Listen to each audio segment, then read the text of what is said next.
नमस्कार, city post live के इस खास पेशकश में आपका स्वागत है। मैं हूं श्रीकांत प्रत्युष। आज मेरे साथ हैं बिहार सरकार के परिवहन मंत्री संतोष निराला जी। आइए इनसे बात करेंगे कि आखिर परिवहन मंत्री हैं, बिहार में परिवहन में सुधार के लिए क्या कर रहे हैं, पब्लिक ट्रांसपोर्ट की सुविधा को बढ़ाने के लिए क्या कर रहे हैं, क्योंकि बिहार में पब्लिक ट्रांसपोर्ट एक सबसे बड़ी चुनौती है। मंत्री जी, सिटी पोस्ट लाइव में आपका स्वागत है। आप बताइए कि आप पब्लिक ट्रांसपोर्ट के क्षेत्र में क्या क्या कर रहे हैं।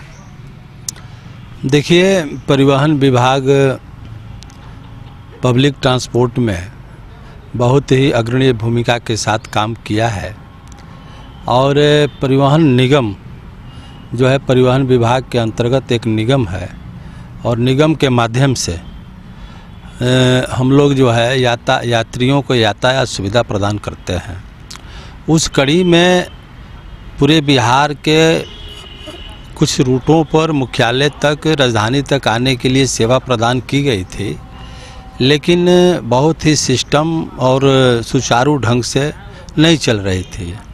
लेकिन हम लोगों ने देखा, दिल्ली में भी देखा, अन्य राज्यों में जो सिटी है उनके बारे में भी हम लोग जाकर अध्ययन किए और हम लोगों ने पाया कि क्यों नहीं पटना राजधानी, जो आपके बिहार के कोने कोने से लोग यहाँ आते हैं इलाज कराने के लिए, अन्य कानूनी कामों के लिए, या राजधानी है, बहुत प्रकार के काम हैं, तो उस सबका ख्याल करते हुए और उसके साथ साथ पटना के हर रूटों पर हम लोगों ने महसूस किया कि अगर 10-15 मिनटों के अंदर अगर उस रूट पर हम लोग बस की सेवा देते हैं तो निश्चित तौर पर लोग जो है बसों से यात्रा करेंगे और निगम का माली हालत भी सुधरेगा और सरकार को भी फायदा होगा। उस कड़ी में सर्वप्रथम हम लोगों ने पटना के प्रत्येक रूटों में बस चलाने का काम किया,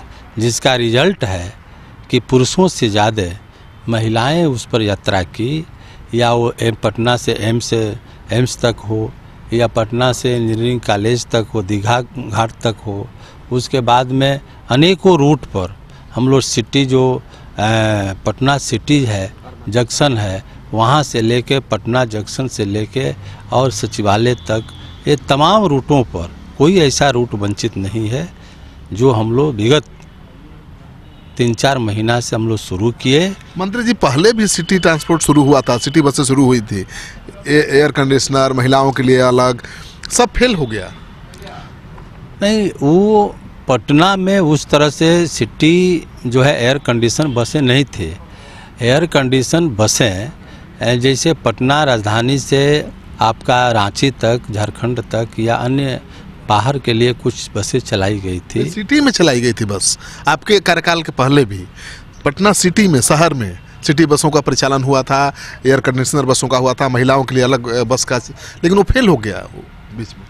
नहीं, मुझे ये मालूम नहीं है, लेकिन जो हम लोगों ने चलाया, आज 60% और 65% महिलाएं उस पर यात्रा करती है और पूरे बिहार वासियों ने और पटना राजधानी वासियों ने हमारी जो बसें चली इसकी सराहना की है और उन्होंने महसूस किया है कि अब जो है पटना में यातायात के साधन मिल गया है। लेकिन मंत्री जी, आप बताइए, अभी जो स्कीम है मुख्यमंत्री का, वो ग्राम परिवहन या कुछ स्कीम है, क्या है वो और कैसे बढ़ा रहे हैं उसको? देखिए, विगत 15 अगस्त को माननीय मुख्यमंत्री जी ने गांधी मैदान में झंडा तोलन करने के समय उन्होंने घोषणा किया था कि हम बिहार के प्रत्येक पंचायतों में महसूस उन्होंने किया कि मैंने रोड बना दिया है, और रोड बना दिया है तो जिसके पास साधन है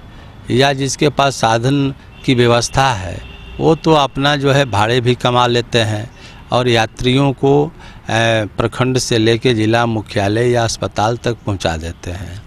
लेकिन उन्होंने महसूस किया कि आज भी सुदूर इलाके पंचायतों में हैं, ब्लॉकों में हैं, जहां लोगों को आवागमन की सुविधा नहीं है। उन्होंने महसूस किया और घोषणा किया, तो ए पर पंचायत 3 अनुसूचित जाति जनजाति समाज के वैसे बेरोजगार लोग युवकों को और 2 अति पिछड़े समाज के वैसे बेरोजगार युवकों को प्रत्येक पंचायत में 5 लोगों को मुख्यमंत्री ग्राम सड़क परिवहन योजना उन्होंने शुरू किया। हम लोगों ने प्रस्ताव बना कर दिया, मंजूरी मिली और आज पहले स्टेज में हम लोगों ने प्रत्येक जिलाओं को कम से कम 50% लक्ष्य निर्धारित किया था और वो काम बहुत ज़ोर से चल रहा है। बहुत लोगों को वाहन सुविधा मिल भी गई है। 1 लाख रुपया हम लोग उसमें वो लाभुक अपने स्तर से या 2.5 लाख 3 लाख की गाड़ी ले, 4 लाख की गाड़ी ले, 5 लाख की गाड़ी ले, व्यावसायिक वाहन वो खरीदें एजेंसी से और विभाग उनको 1 लाख रुपया अनुदान मुहैया कराएगा। बाकी पैसा वो बैंक से फाइनेंस करावें और वो रोजगार करके कमा कर वो पैसे को भरें। नहीं, कितने मान लीजिए कितने लाख की गाड़ी लेगा तो 1 लाख मिलेगा? हम लोग 50% अनुदान, अधिकतम 1 लाख रुपया अनुदान। तो अगर मान लेते हैं कि वो 3 लाख 4 लाख 5 लाख तक की गाड़ी खरीदता है तो हम लोग 1 लाख रुपया, 2 लाख से ऊपर भी खरीदेगा तो 1 लाख मिलेगा। 2 लाख से ऊपर खरीदेगा तो 50% 1 लाख मिलेगा ना। हाँ, निश्चित तौर पर ये सरकार का नियम है, हम लोगों ने विभाग का नियम बनाया है और इसका हम लोगों ने आपका बीडीओ प्रखंड स्तर से लेके और अनुमंडल में एसडीओ स्तर तक पूरा इसका चयन पत्र और प्रक्रिया को हम लोगों ने बना दिया कि वहीं से क्या रिस्पांस मिल रहा है, कितने लोग आ रहे हैं? हम लोग तो अभी बक्सर में शुरू किए, पटना में शुरू किए, कैमूर में मैं गया था। हर एक जगह आपका जो लक्ष्य है 1 पंचायत 5, तो उसमें अभी 50% से ज़्यादा लोगों ने जो है वाहन प्राप्त कर लिया और बाकी आवेदन डाले हैं जिसकी स्क्रूटनी जांच चल रही है और हम लोग 2 चरणों में इसको करेंगे। पहले चरण में हम लोग चुनाव से पहले इसको किए और बाकी जो बच जा रहे हैं उसको हम लोग चुनाव के बाद करेंगे। तो आप सुन रहे थे परिवहन मंत्री संतोष निराला को और ये कह रहे हैं कि शहर में ट्रांसपोर्ट की स्थिति को सुधारने के लिए बहुत कुछ काम हो रहा है। सिटी बसों का परिचालन शुरू किया गया है और जो गांव देहात में लोग रहते हैं तो उनको भी परिवहन की सुविधा मिले, इसलिए सरकार ने एक नई योजना की शुरुआत की है।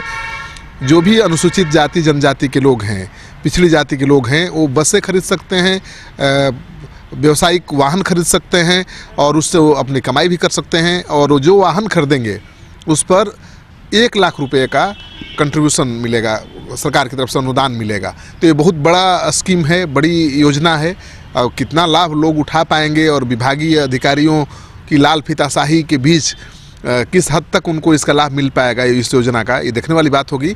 लेकिन इनसे एक बार और एक सवाल पूछते हैं कि किन किन शहरों में सिटी बसों चलाने जाने की योजना है? अभी हम लोग पटना राजधानी में चलाए, उसके बाद बिहार शरीफ में भी हम लोगों ने चलाया और उसके बाद हम लोग का लक्ष्य है कि दरभंगा को भी हम लोग सिटी बसें संचालित करें।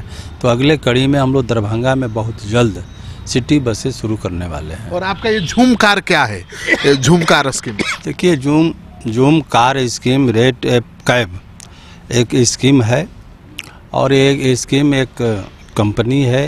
कंपनी को हम लोगों ने अधिकृत किया। इसको हमने विगत 4-5 दिन पहले लॉन्च भी किया।